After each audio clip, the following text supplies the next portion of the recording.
Arkadaşlar Start Stop tuşunu yeniliyoruz.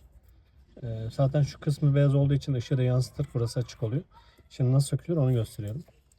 Şuradan plastik aparatla, tabi tornavidayla değil. Şöyle taktığınız zaman tabi yukarı doğru alacaksın. Tek yerden kastırmayacaksın. Şöyle yavaş yavaş aldığınız zaman yukarı doğru böyle çıkıyor. Bu arada şu yüzük çok pahalıdır, bulunmuyor. Burası kısım çok önemli. Bunu çok hafif bir şekilde çektirmeniz gerekiyor. Böyle deneye deneye kırabilirsiniz çünkü. Bakın yavaştan geldi. Ve geldi. Bakın arkadaşlar şurada tırnağı var.